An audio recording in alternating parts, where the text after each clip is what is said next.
This is Land of Havilah, 2 Kings 9. A generation ago in Israel, Ahab became king. He married a Baal-worshipping woman, Jezebel, daughter of the king of Sidon.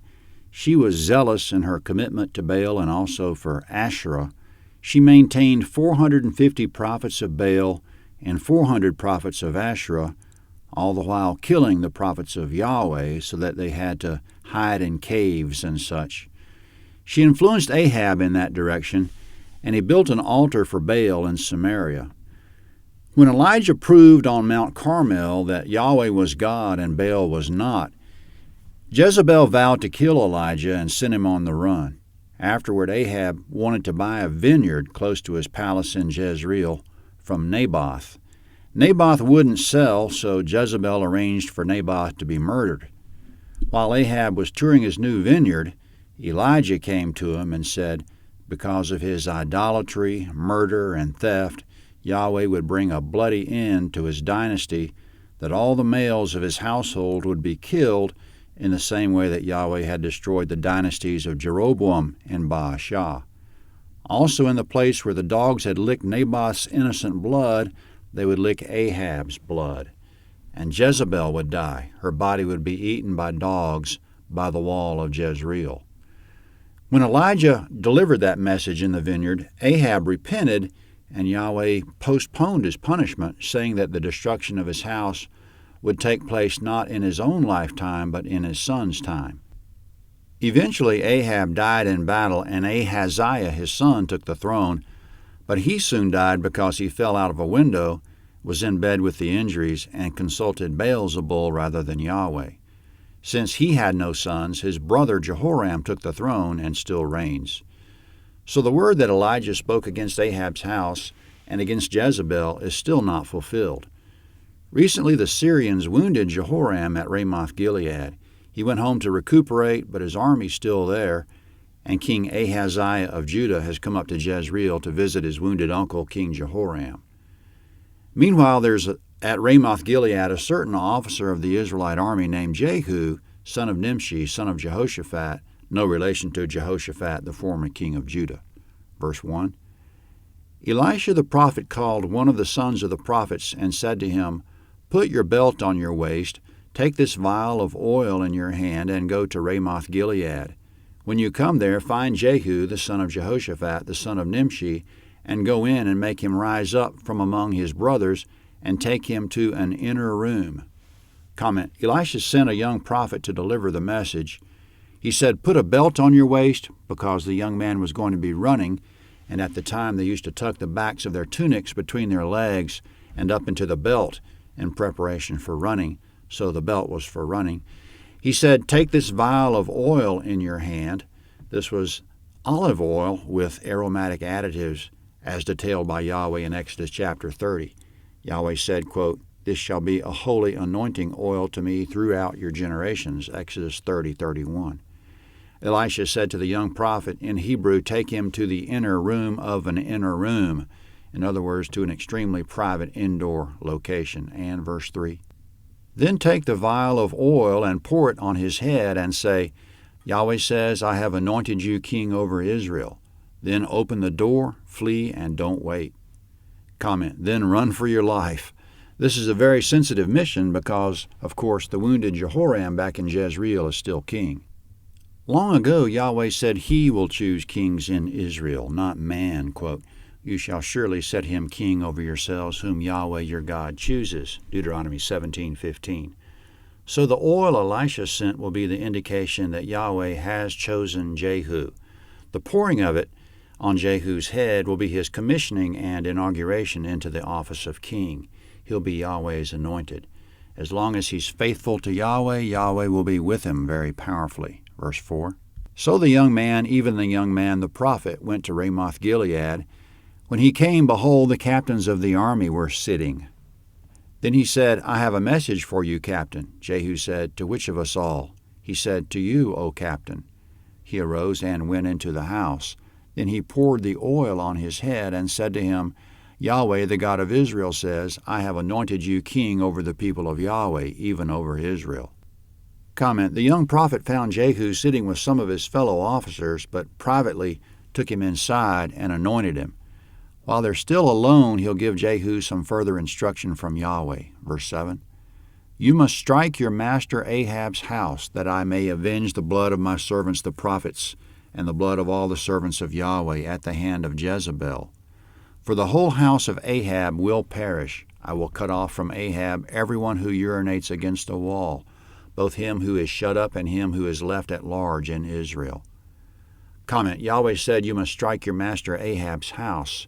Yahweh's commissioning Jehu to do it. He must kill all the males of the house of Ahab, no matter who or where they are, and take the throne for himself.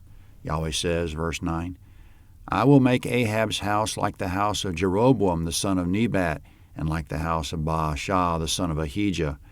The dogs will eat Jezebel on the plot of ground of Jezreel, and there shall be no one to bury her. Then he opened the door and fled. Comment: Yahweh destroyed every male of the house of Jeroboam and the house of Baasha, and he wants Jehu to do the same to Ahab's house. The reader already knew that Jehu would be king because years before, when Elijah fled to Mount Horeb, Yahweh told him to anoint Elisha as his replacement prophet, Jehu as king of Israel, and Hazael as king of Syria. So Elijah must have anointed Jehu already some years back, and Jehu's been keeping it to himself, waiting to see how it'll all play out. There's a time to kill and a time to break down, Ecclesiastes 3:3. According to the young prophet sent by Elisha, now's the time. Let the killing and breaking down begin. Verse 11. When Jehu came out to the servants of his Lord, and one said to him, Is all well? Why did this mad fellow come to you? He said to them, You know the man and how he talks. Comment: Jehu's been keeping it a secret for a long time, and it's such a monumental commitment, and it was such a sudden thing, he's having trouble saying the words. He's hesitating to say something that he can't take back. So he pretended he didn't take the young prophet seriously. He said, You know these prophets, you know how they talk. It wasn't much. Verse 12. They said, That is a lie. Tell us now. He said to me, Yahweh says, I have anointed you king over Israel. Comment: Nothing happened until Jehu confessed the word of Yahweh with his mouth. And then, verse 13, Then they hurried, and each man took his cloak and put it under him on top of the stairs, and blew the trumpet, saying, Jehu is king. Comment: When it's Yahweh's timing, everything will fall into place. They had trumpets lying around for military signaling, Numbers 10, 1-10. So they took Jehu to a landing at the top of some stairs, lay their cloaks on the floor so he could step on them, and blew the trumpets to alert everyone to an announcement, and they proclaimed, Jehu is king. Now the whole camp knows about it. This is putting Jehu under pressure to take immediate charge of the situation. Verse 14. So Jehu the son of Jehoshaphat, the son of Nimshi, conspired against Joram. Now Joram was keeping Ramoth-Gilead, he and all Israel, because of Hazael, king of Syria. Comment: The army was there to guard Ramoth-Gilead because they were expecting Hazael to counterattack. Verse 15. But King Joram had returned to be healed in Jezreel of the wounds which the Syrians had given him when he fought with Hazael, king of Syria. Comment: There's already been some fighting at Ramoth-Gilead. Joram was wounded and went home. Still in verse 15. Jehu said, If this is your thinking, then let no one escape and go out of the city to go tell it in Jezreel. So Jehu rode in a chariot and went to Jezreel, for Joram lay there. Ahaziah, king of Judah, had come down to see Joram. Comment: Jehu said, If this is your thinking, meaning if you agree that I am king, let no one escape from the camp and tell it in Jezreel. Then Jehu left for Jezreel by chariot, and a company of chariots with him.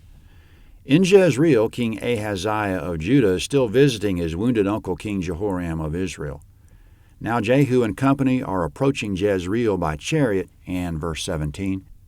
Now the watchman was standing on the tower in Jezreel, and he spied the company of Jehu as he came, and said, I see a company. Joram said, Take a horseman and send to meet them, and let him say, Is it peace? Comment: King Joram wants to know if the approaching chariots are coming in peace. Verse 18. So one went on horseback to meet him and said, Thus says the king, Is it peace? Jehu said, What do you have to do with peace? Fall in behind me.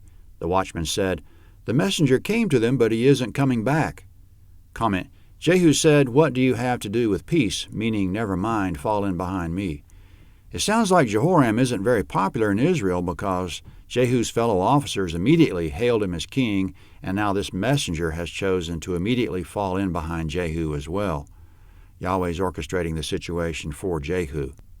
If God has anything for us to accomplish, He'll be with us in it. It won't be automatic, but it'll be doable and maybe even a lot easier than we thought. Verse 19. Then he sent out a second on horseback who came to them and said, "Thus says the king, is it peace?" Jehu answered, "What do you have to do with peace? Fall in behind me." The watchman said, "He came to them and isn't coming back. The driving is like the driving of Jehu, the son of Nimshi, for he drives furiously." Comment, he drives furiously as a matter of habit, which tells us something about his personality. He's full speed all the time. Verse 21. Joram said, "Get ready." Comment, Joram didn't get either one of his messengers back, so he suspects this isn't good. He's wounded, but he has to get up and get ready to defend himself. Still in verse 21.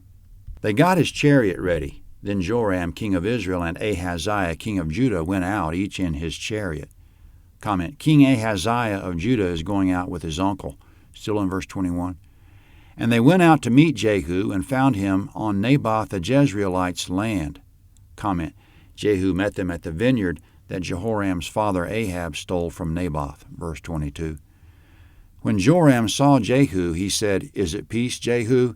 He answered, "What peace, so long as the prostitution of your mother Jezebel and her witchcraft abound?" Comment, he said, "Your mother's a witch and a whore. How can there be peace when she's still around?" In fact, she is a witch and a whore, a witch because she follows foreign gods, which are actually representations of demons, Deuteronomy 32:17, and she's a whore because she's unfaithful to the rightful God Yahweh. Verse 23. Joram turned his hands and fled and said to Ahaziah, "This is treason, Ahaziah." Comment, that was an obvious statement. When an officer comes at you with a company of chariots and calls your mother a witch and a whore and said there'll be no peace as long as she's around, that's a pretty good chance it's treason. But it's treason against Jehoram and not against Yahweh. Joram turned the reins of the chariot to get away. Verse 24. Jehu drew his bow with his full strength and struck Joram between the arms, and the arrow went out at his heart, and he sunk down in his chariot. Comment, perfect shot. Verse 25. Then Jehu said to Bidkar, his captain, "Pick him up and throw him in the plot of the field of Naboth the Jezreelite. For remember how, when you and I rode together after Ahab his father, Yahweh laid his burden on him. Surely I have seen yesterday the blood of Naboth and the blood of his sons, says Yahweh, and I will repay you in this plot of ground, says Yahweh. Now therefore take and cast him onto the plot of ground according to Yahweh's word." Comment, we just found out for the first time that there was another divine appointment years back. When Ahab was touring his new vineyard, Elijah came there with a word from Yahweh. Jehu and Bidkar were with Ahab at the time. They, quote, rode together with Ahab, end quote. They were first-hand witnesses when Yahweh said he was going to destroy the males of Ahab's house, plus Jezebel. So in Yahweh's mind, this has been years in the making. Joram is shot dead, and verse 27, but when Ahaziah, the king of Judah, saw this, he fled by the way of the garden house. Jehu followed after him and said, "Strike him also in the chariot." They struck him at the ascent of Gur, which is by Ibleam. He fled to Megiddo and died there. Comment, Jehu wanted to kill Ahaziah, king of Judah, also because he was of the house of Ahab as well. Ahab was his grandfather on his mother's side. Ahaziah attempted to escape the scene as recorded here and in 2 Chronicles 22:9. He was able to get about 8 miles from Jezreel, southward toward the vicinity of Ibleam, before Jehu's men were able to wound him. But he still got away, changed directions, and went another 12 miles north to Megiddo, northwest. He hid, and Jehu's men had to look for him, but they eventually found him and finished him off. Thus he only served 1 year as king of Judah, 2 Kings 8:26. His mother and advisor, Athaliah, daughter of Ahab, sister of the now-dead Jehoram, is still alive in Jerusalem. She's the power behind the throne of Judah. With regard to Ahaziah's body, verse 28, His servants carried him in a chariot to Jerusalem and buried him in his tomb with his fathers in David's city. Comment: from supplemental information in 2 Chronicles 22:9, Jehu allowed men from Judah to take Ahaziah's body back to Jerusalem for burial because Jehu said, after all, quote, he is the grandson of Jehoshaphat who sought Yahweh with all his heart. 2 Chronicles 22:9. Verse 29. In the 11th year of Joram the son of Ahab, Ahaziah began to reign over Judah. Comment: that was a restatement of the beginning of Ahaziah's reign in Judah. Now going back in time a little bit to the confrontation at the vineyard in Jezreel, some of Jehu's men broke off to chase Ahaziah, but as for Jehu, after he killed Jehoram, verse 30, when Jehu had come to Jezreel, Jezebel heard of it, and she painted her eyes and adorned her head and looked out at the window. As Jehu entered in at the gate, she said, "Do you come in peace, Zimri, you murderer of your master?" Comment: back at the palace, Jezebel was getting messages about all the commotion. She knew her son Jehoram was dead, but she remained bold and brazen as ever. She painted her eyes, fixed her hair, and waited in a window, watching for Jehu to come through the gate. Jeremiah 4:30, quote, "In vain you make yourself beautiful," end quote. When she saw Jehu come in, she called him Zimri. Years ago, Zimri killed Elah of Israel, and his name is synonymous with treason. So Jezebel's calling Jehu a traitor. She's got a lot of nerve, always has. Satan's servants like to claim the moral high ground. Verse 32. Jehu lifted up his face to the window and said, "Who is on my side? Who?" 2 or 3 eunuchs looked out at him. Comment: eunuchs were useful in the court because they weren't as aggressive or as attracted to women. They could be trusted to keep the harem and manage the affairs of the royal women. Jezebel had some eunuchs with her, and when Jehu asked, "Who's with me?" 2 or 3 of them looked out the windows at him. They're falling in line like everybody else. Verse 33. He said, "Throw her down." Comment: this was according to Yahweh's instructions that Jezebel must die. Still in verse 33. So they threw her down, and some of her blood was sprinkled on the wall and on the horses. Then he trampled her underfoot. Comment: seemingly Jehu still in his chariot, and the trampling feet were the feet of horses. Verse 34. When he had come in, he ate and drank. Comment: he's a true soldier. All that killing made him hungry. After he ate, still in verse 34. Then he said, "See now to this cursed woman and bury her, for she is a king's daughter." They went to bury her, but they found no more of her than the skull, the feet, and the palms of her hands. Therefore they came back and told him. He said, "This is Yahweh's word, which he spoke by his servant Elijah the Tishbite, saying, The dogs will eat the flesh of Jezebel on the plot of Jezreel, and the body of Jezebel will be as dung on the face of the field on Jezreel's land, so that they won't say, This is Jezebel." Comment: all this was done according to Elijah's word and the word of the young prophet in verse 7, that Yahweh might, quote, "avenge the blood of my servants the prophets, and the blood of all the servants of Yahweh at the hand of Jezebel," end quote. And according to the word of Yahweh in 1 Kings 21:29, that he would not bring this disaster in the days of Ahab, but in the days of his son. That's the end of Omri's dynasty, which started with Omri, then Ahab, then Ahaziah, who fell out of the window, then Jehoram, 4 kings. But there are still male relatives at large in Israel, and there is Athaliah, the woman, still in Jerusalem. 2 Kings 10 is next at landofhavilah.net, 2 Kings 10. Jehu has a lot of cleaning up to do. This is the map of 2 Kings 9, estimated location of Ramoth-Gilead, 35 miles away, Jezreel, 8 miles south of there, Ibleam, where Ahaziah of Judah was wounded. He made it another 12 miles northwest to Megiddo, hid out, but was discovered and killed. His mother is still in Jerusalem. 2 Kings 10 is next.